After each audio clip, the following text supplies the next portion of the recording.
Hi guys, welcome back to tanks and wise. என்ன episode பார்க்க போகிறோம்னா ஊகேங் சீசன் 1ஓட எபிசோடு 1 தான் பார்க்க போகிறோம். வாங்க எப்படி இருக்குன்னு பார்க்கலாம். ஏற்கனவே நம்ம வாட்ஸ்அப் குரூப்பில் சொல்லியிருப்பேன் இந்த அனிம் தான் போட போகிறேன் அப்படின்னு சொல்லிட்டு. அதனால தான் இந்த அனிமை கண்டினியூவாக போடலான்னு இருக்கேன். பார்க்கலாம் காய்ஸ். தனிமை எல்லாமே ஆன்கோயிங் தான். ஸோ அப்படியே நடுவில் கண்டினியூ பண்ணிக்கலாம். ஓகே காய்ஸ், வளவலன்னு பேசாமல் இன்றைக்கான எபிசோடுக்குள்ளே போகலாம். வாங்க எப்படி இருக்குன்னு பார்க்கலாம். இந்த எபிசோட ஸ்டார்டிங் சீன்லேயே ஒரு பாலைவன மாதிரி ஒரு பேச தான் கட்டுறாங்க. அங்கே ஒரு வயசானவர் நடந்து போயிட்டு இருக்க மாதிரி தான் கட்டுறாங்க. அவர் கூடவே ஒரு ஈகிளும் இருக்குது. அதே நேரத்தில் அந்த ஈகிளும் அவரோட பெட்டு மாதிரி தான் அதுவும் பேசுது. அதுவும் நல்லா வானத்துல எல்லாம் சுற்றி பார்த்துட்டு ஒரு மேலே திரும்பவும் வந்து உட்காந்துட்டு அதுவும் சொல்ல நம்ம போக வேண்டிய இடம் பக்கத்தில் வந்துருச்சு, ரொம்ப தூரம்லாம் இல்லை, சீக்கிரத்துலேயே நம்ம போயிடலாம் அப்படின்னு சொல்லிட்டு அந்த கழுக்கும் சொல்லிட்டு இருக்கு. அதுக்கு அவரும் வில்லத்தனமாக ஒரு சிரிப்பை போட்டுட்டு ஹே இதுதான் ஷாங்கின் பெரிய பேரரசு அப்படின்னு சொல்லிட்டு அந்த ஈகிள்கிட்ட சொல்லிக்கிட்டு இருக்காரு. அந்த கழுகும் கேட்டுக்கிட்டு இருக்கு, என்னது ஷாகோவா, இது ஒரு நல்ல இடமா, என்னது எனக்கு புரியலையே அப்படின்னு சொல்லிட்டு அந்த கழுகும் கேட்டுருக்கு. சரி வா போகலான்னு சொல்லிட்டு அவரும் அந்த அரண்மனைக்குள்ளே போக ஆரம்பிக்கிறார். அவர் உள்ள வர கொஞ்சமாக கருப்பு மேக்க மூட்டங்கள் அந்த அரண்மனையவே சூழ ஆரம்பிக்குது. எல்லாத்தையும் பார்த்துட்டு அங்கே இருக்க காட்ஸ் என்ன நடக்குதுன்னு புரியாமல் இருக்கும்போது அவரும் கதை வந்துட்டு ராஜா அரசர் அப்படின்னு சொல்லிட்டு கதவை திறக்கிறார். அங்கே இருக்க எல்லாருமே பார்த்துக்கிட்டு இருக்காங்க. இவர் தான் ஷாங், 2வது பேரரசரோட மகன், இப்போ அரசர்னு சொல்லிட்டு இருக்கான். இது ரொம்ப களைப்பான பையன், நான் 30 நாளாக நான் தொடர்ந்து நடந்துக்கிட்டே தான் இருக்கேன், ஒரு நிமிஷம் கூட ரெஸ்ட் எடுக்காமல். இதெல்லாம் உங்களுக்கு ஒரு செய்தி கொண்டு வந்து சேர்க்கணுங்கிறதுக்காக தான், இது ஒரு சொர்க்கத்திலேருந்து வரப்பட்ட செய்தி. என்ன அது செய்தி, அதை சொல்லு அப்படின்னு சொல்லிட்டு அந்த ராஜா அவங்க கேட்டுட்டு இருக்காரு. அதுக்காக தானே அரசே இங்கே வந்திருக்கேன், உங்களுக்கு சேவை செய்யறதுல எனக்கு ரொம்பவும் சந்தோஷம் தான், அதோ சொல்கிறேன் அப்படின்னு சொல்லி. சொர்க்கத்தில் இருக்கவங்களுக்கு நீங்கள் ரொம்ப மரியாதை வச்சிங்கன்னு தெரியும். முன்னாடி வரைக்கும் வர வேண்டிய வரி பரம் சரியாக வந்துச்சு, அதனால் இப்போ வரைக்கும் நீங்கள் அரியணை ஏறினதுக்கப்புறம் வரது குறைய ஆரம்பிச்சிச்சு, எதனால் அப்படின்னு கேட்குறாரு. இதுக்கு முன்னாடி இருந்த பேரரசர் நாங்கள் ஆணையிட்டா அந்த அடுத்த நிமிஷமே அது நடக்கும், இப்போ எதுவுமே நடக்கிறது இல்லை. இப்போ சொர்க்கத்தில் இருக்க எல்லா கடவுளும் உங்கள் மேலே கோமா, நீங்கள் அதுலேருந்து தப்பிக்கிறதுக்கும் ஒரு வாய்ப்பு இருக்குது. திரும்பவும் அவன் வில்லத்தனத்தோட ஒரு சிரிப்பை போட்டு, இப்போ என் கையில் இருக்க இந்த மேப்பில் ஒரு புதிய வகையான சுரங்கத்துக்கான மேப் இருக்குது, இதில் பலவிதமான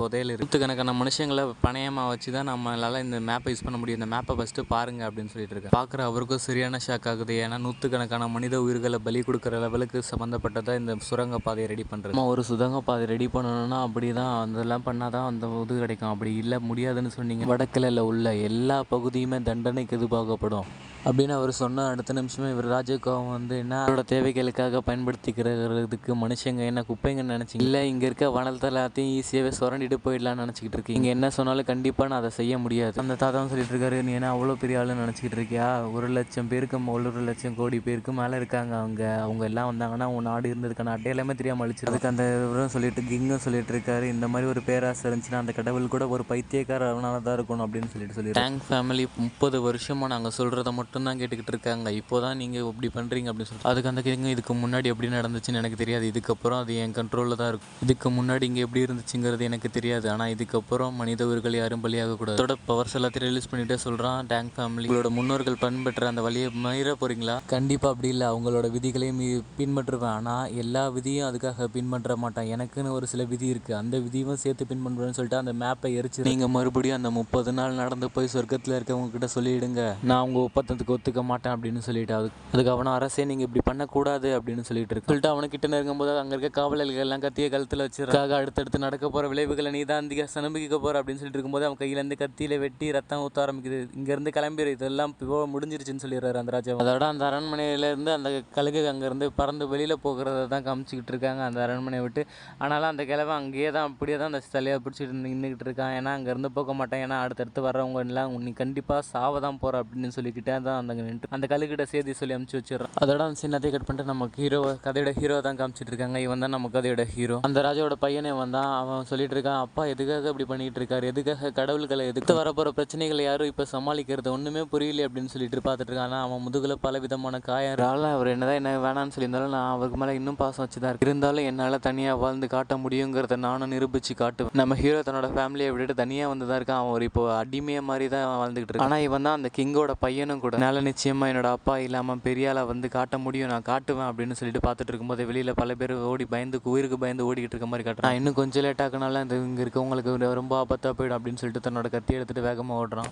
அதோட சின்ன கட் பண்ண புதுசாக ஒரு 2 பேரை காட்டுறேன். இந்த பொண்ணு நான் வெகு நாளில் உங்களை பார்க்கல, இப்போ நீங்கள் எப்படி இருக்கீங்க அப்படின்னு சொல்லி கேட்டுட்டு இருக்கேன். அவனும் சொல்லிட்டு இருக்கான், பரவாயில்ல நான் இப்போ நல்லா தான் இருக்கேன், ரொம்ப கஷ்டம்லாம் இல்லை.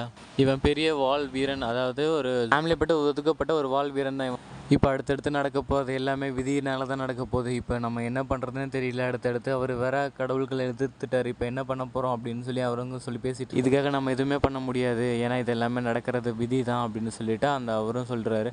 அதே நேரத்தில் அந்த சீன்லத்தையும் கட் பண்ணிட்டு வேற ஒரு ஃபாரஸ்ட் மாதிரியான இடத்த தான் காமிச்சிருக்காங்க. அங்கே ஒருத்தர் வேற லெவல் மாசா நின்று அங்கே யார் எடுத்தோ அந்த கடவுள்னு சொல்லப்படுற அந்த ஆளுங்க தான் வந்திருக்கானுங்க. ஏன்னா அந்த கிளானையை மொத்தமாக அழிக்கணும் அப்படிங்கிறதுக்காக, அந்த கிங்டத்தையும் மொத்தமாக அழிச்சு ஆகணும் அப்படிங்கிறதுக்காக வந்திருக்காங்க. சரி சொல்கிறதுக்கு போய் அந்த கிழவனும் உங்களோட எண்ணம் நிறைவேறதுக்கு என்னோட வாழ்த்துக்கள், கண்டிப்பாக அந்த கிளானை மொத்தமாக அழிச்சிருவீங்கிற நம்பிக்கை எனக்கு இருக்குது. இப்போ நான் ஜாவ் மன்னர் கிடையாது, நான் இப்போ போகிறது கடவுளோட ஊழியனாக தான் போகிறேன். ஸோ அதனால் இப்போ இப்போதைக்கு நான் மன்னன் எதுவும் சொல்லாத அப்படின்னு சொல்லிட்டு அங்கேருந்து அவரும் கிளம்புறாரு. போய் அவரும் சொல்லிட்டு இருக்காரு, அங்கே இருக்க சொல்லிட்டு இங்கே இருக்க மொத்த பேரையும் ஒரு தெரியாமல் அழிச்சே ஆகணும் அப்படின்னு சொல்லிட்டு இருக்கும்போதே அங்கே இருக்க எல்லாருமே கண்டிப்பாக அழிச்சிருவோம்னு சொல்லிட்டு கத்திட்டு இருக்காங்க. அங்கே இருக்க எல்லாருமே வேற லெவலில் அவங்களோட காஸ்டியூம் எல்லாத்தையும் மாற்றிக்கிட்டு கிளம்பிடுறாங்க. அதே நேரத்தில் இதோட இந்த எபிசோடு முடியுது கைஸ். நெக்ஸ்ட் எபிசோட் நாளைக்கு பார்த்துக்கலாம். வீடியோ பிடிச்சிருந்தா லைக், ஷேர், சப்ஸ்கிரைப் மறக்காம பண்ணிவிடுங்க. எனக்கு ரொம்ப டைம் இல்லை, அதனால தான் இன்றைக்கி ஒரு எபிசோட முடிச்சுக்கிறேன். நெக்ஸ்ட் எபிசோடு கொஞ்சம் பெரிய 5 நிமிஷத்தில் முடிச்சிட்டேன். நெக்ஸ்ட் எபிசோடுக்கு முடிஞ்ச லெவலுக்கு கொஞ்சம் பெருசாக கொண்டு போக ட்ரை பண்ணுறேன் கைஸ்.